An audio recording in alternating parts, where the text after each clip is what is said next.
Hi, I'm Bill Butler. Today's project is carving a stone slab for bonsai. So, right up front, I need to say that this video is for entertainment purposes only and discussions of bonsai aesthetics. Carving stones is an inherently dangerous activity, even with hand tools. The tools and techniques used in this video are dangerous to your health and your life when used improperly. Do not do any of the things you see me do here. I will not explain proper usage, preparations, or precautions for the tools and techniques used in this video. That said, enjoy. The first thing I need to do is measure the slab to maximize the width of the stone and determine its front. I then sketch out a rough guide for carving. The furthest point in the triangle, or its top, will be the vanishing point for the design.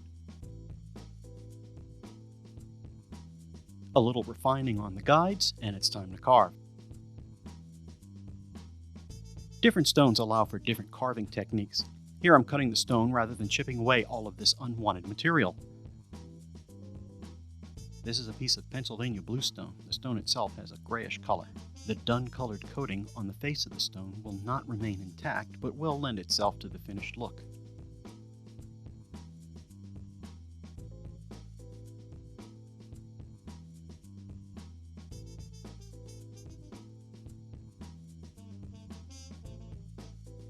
Waste not, want not.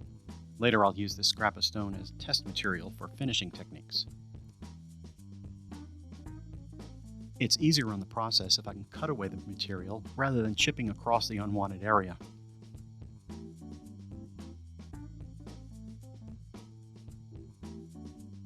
When I chisel the stone, and do not do this, I'm either looking to remove a great deal of material quickly or I'm finishing an edge.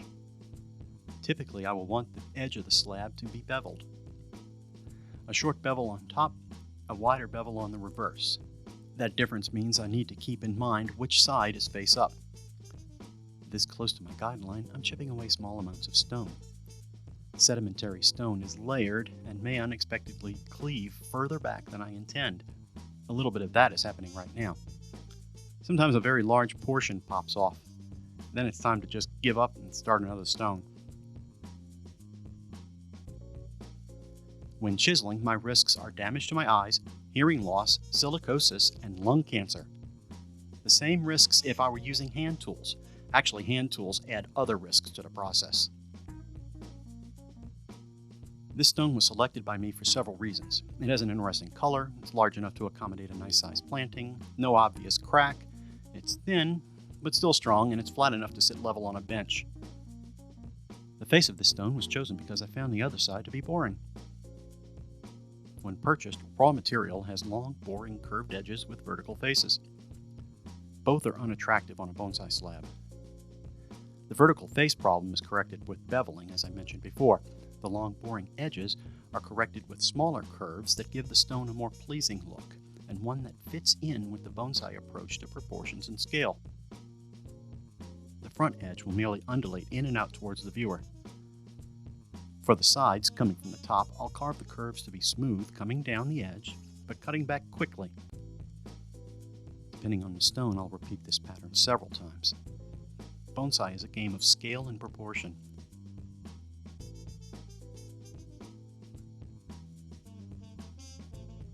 When I'm pleased with the result of the carving, I'll turn the slab over.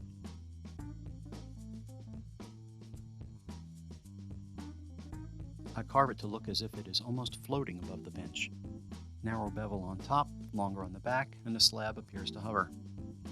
A beveled edge also helps with lifting the slab off its bench.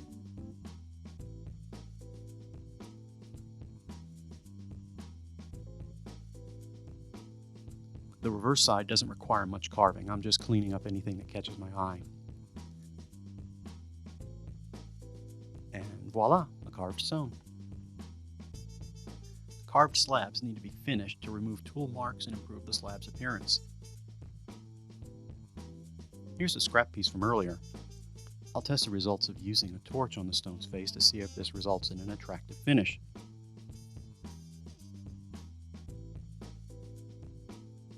Looks great. Time to flame the slab.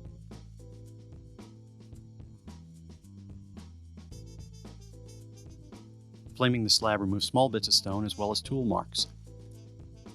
The edges look more natural and the flat, smooth surfaces gain a small grained texture.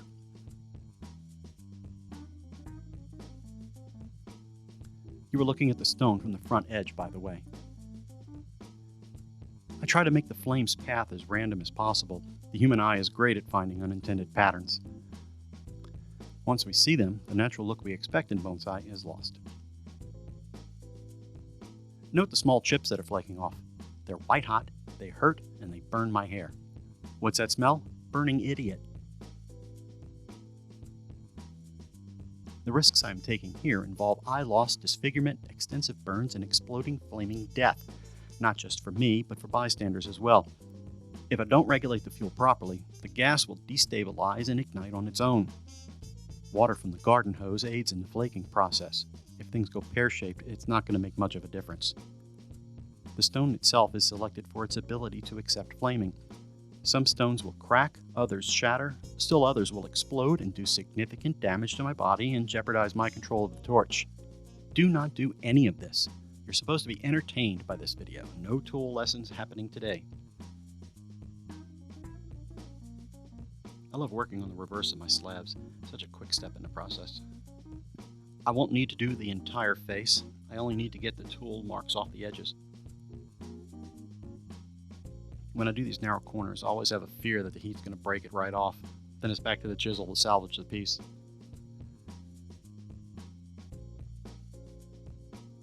Just one more trip around the edge.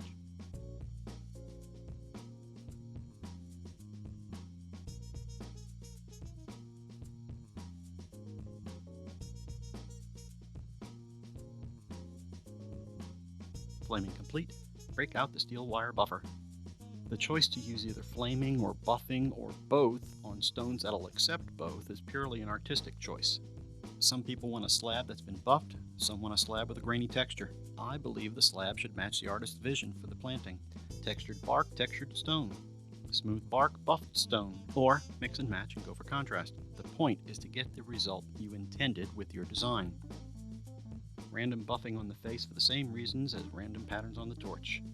The risks here are the same as chiseling, with the added danger of tiny steel wires flying at a high rate of speed, and those do hurt. Flip the slab and just hit the edges.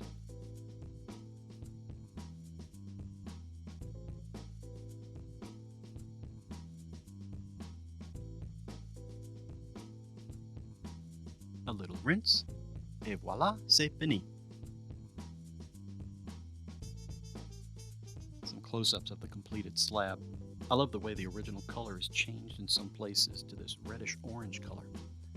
The edge looks worn away, eroded, not chiseled. The tool marks are gone. The stone seems to sparkle when it's wet.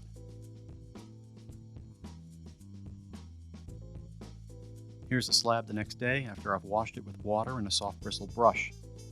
Even dry, the coloring looks great. I like the way the slab has a mottled appearance because of the flakes of stone popping off. This is a thinner slab than most, so I would use it for smaller forest plantings, rather than a bulky planting with large rocks added. I'm sure you've already spotted the pattern on the slab. There it is, diagonal, going down from the left to the right. And this just happens to be the grain of the stone. I can't fight this, but I do try. The thin crack you see in the middle of the stone is actually the edge of a very thin layer of stone. I'll likely remove this and hit the stone with the flame before I put this stone up for sale. Yes, I do make these stones for sale. No, I don't ship. Shipping's too expensive and it's going to end up damaging the stone anyway. If you have a need for a custom stone, I can set you up with any material, shape, or finish that you want. I want to make sure that the finished slab matches your needs for your vision. If you're in the New Orleans area, go ahead and look me up. Or you can catch me at the Greater New Orleans Bonsai meetings. Or you can catch me as a vendor at one of the regional bonsai events, such as the Louisiana Day of Bonsai. Each year, the bonsai clubs in Louisiana take turns hosting the event, everywhere from New Orleans to Lake Charles to Shreveport, New Iberia, and Baton Rouge. Not necessarily in that order, but look us up. We typically have great demonstrations and several vendors selling trees and bonsai supplies. Labor Day weekend 2016, I went on a carving binge and created 21 new slabs, and I rehabilitated 3 others already in stock. What you see here are carved stones, but not finished stones. I'll need to flame or buff the stones before they can be used. In addition to triangular perspective slabs, I also do wide slabs, which are good for distance view plantings. As you can see, I use a variety of stone types. Be sure to like this video, share it, and subscribe to my channel. I hope you were entertained, expanded your knowledge of bonsai, and won't do anything you saw me do here today. Y'all take care now. Bye-bye.